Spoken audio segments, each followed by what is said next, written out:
Many scholars are of the opinion that the Bible teaches a divine council. A divine council can be defined as an assembly of deities presided over by a supreme or higher-ranking deity.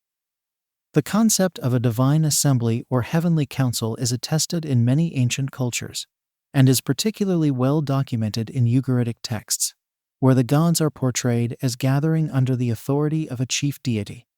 Therefore, it is believed that the Israelites shared a similar worldview in which a divine council or heavenly assembly was part of their understanding of the divine realm. The Bible mentions assemblies in which heavenly beings gather before Almighty God. Job chapter 2 verse 1. Again, it came to pass on the day when the sons of God came to present themselves before Jehovah. And also in 1 Kings chapter 22 verse 19. I saw the Lord sitting on his throne, and all the angels of heaven standing by him on his right and on his left. The most frequently discussed example of a divine assembly in biblical studies is Psalm 82, which is also the only biblical passage that explicitly refers to such a divine assembly. Verse 1 says, God takes his position in his assembly. He judges in the midst of the gods. The word Elohim, which means God or gods, appears twice in this text, and depending on the context or accompanying verb, the word Elohim means singular or plural God. Some scholars are of the opinion that Elohim is a term that refers to a spiritual being, one who belongs to the spiritual realm rather than the human realm. It designates a member of the supernatural world. A key argument supporting this view stems from Psalm 82 verse 6, which states, You are God's Elohim. Please note was the Brown Driver Briggs Hebrew Lexicon Dictionary says about the application of Elohim. God, gods, angels and rulers, judges. The Bible uses the word Elohim for the true God for false gods, and for judges or humans living on earth. Elohim can therefore also refer to humans. Consider Exodus chapter 7 verse 1, where Yahweh says to Moses, Behold, I have made you as God Elohim to Pharaoh. Here, the term Elohim is used to describe a human, Moses, who was given authority by God. Another example, Exodus chapter 4 verse 16. You shall be as God Elohim to him. This indicates that Elohim can also apply to individuals acting with divine authority. This demonstrates that Elohim does not exclusively denote divine beings, but can also describe humans endowed with God-given authority. The definition that Elohim refers only to heavenly beings, or an Elohim only resides in a non-human realm, is according to Exodus chapter 7 and Exodus chapter 4 not supported. Moses was a god to Pharaoh because of his God-given authority. Interpreting Psalm 82 verse 6 as referring to a divine heavenly council, in which the statement, You are God's Elohim, is addressed to divine beings, would imply the existence of other gods alongside Yahweh. This appears to conflict with God's declaration in Deuteronomy 32:39. See now that I am He, and there is no God besides me. This statement is clear. There are no other gods or deities alongside the Most High in heaven. Therefore, the term Elohim in this context, Psalm 82, must refer to beings in the earthly realm rather than to divine beings. Another argument commonly advanced from the Ugaritic mythology is that the sons of a god must themselves be deities. Therefore, when Psalm 82 verse 6 says, You are sons of the Most High, it is understood that the sons of the Most High are themselves gods or deities. But the Bible has a different application for the sons of God. Deuteronomy chapter 14 verse 1 helps to identify the sons of God. It declares, You are the sons of Yahweh your God.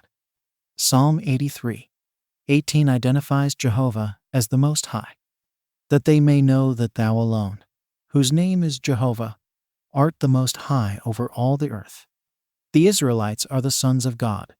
This is not unusual because for the Jews Adam was a son of God according to Luke chapter 3 verse 38. The son of Adam, the son of God. This expression sons of God reinforces the idea that the Israelites hold a special covenantal relationship with God. The phrase sons of God refers to the Israelites collectively, emphasizing their status as God's chosen people.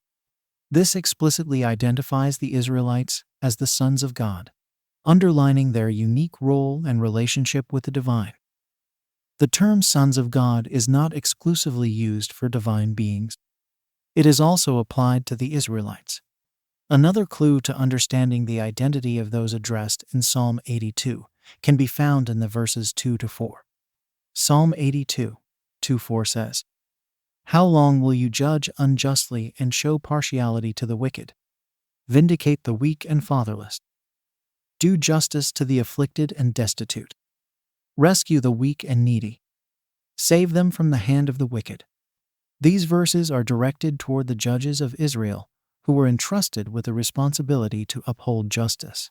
Their treatment of the weak and lowly served as a key measure of how faithfully the law was being observed. Note what Deuteronomy chapter 24 verse 17 says. "You shall not pervert the justice due a stranger or an orphan, nor seize a widow's garment as a pledge." Under the law of Moses, judges bore a special obligation to ensure fairness and protect the rights of society's most vulnerable members.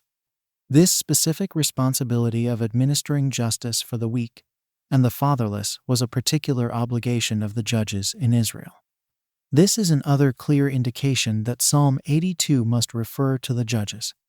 Some refer to Psalm 82 verse 7, where it says, "Nevertheless, you will die like men and fall like one of the princes. They are called God's Elohim, but are condemned to die as men," proving they are not divine by nature. The verse highlights the mortality and fallibility of even the most powerful individuals, underscoring that their perceived authority and influence do not exempt them from the same human limitations and vulnerabilities as everyone else, namely death. A parallel passage in 2 Chronicles chapter 19 helps explain the meaning of Psalm 82 by describing the same judicial responsibility addressed in the psalm. 2 Chronicles chapter 19 says, "He said to the judges, 'Consider what you are doing, for you do not judge for mankind, but for the Lord who is with you when you render judgment.'" The judges render judgment on behalf of God, and that is exactly described in Psalm 82. The following conclusions can be drawn. The term God, Elohim, can refer to humans who possess authority granted by God. The phrase sons of God is also used to describe the Israelites. The failures described in Psalm 82 points specifically to the judges of Israel. In Deuteronomy chapter 32 verse 39, God declares, "And there is no God besides me." Therefore, Psalm 82 cannot depict a heavenly divine council with other deities, but rather addresses the corrupt judges in Israel. Their perceived authority and influence do not exempt them from the same human limitations and vulnerabilities as everyone else, namely death. The psalmist appeals to the Almighty to intervene and restore justice.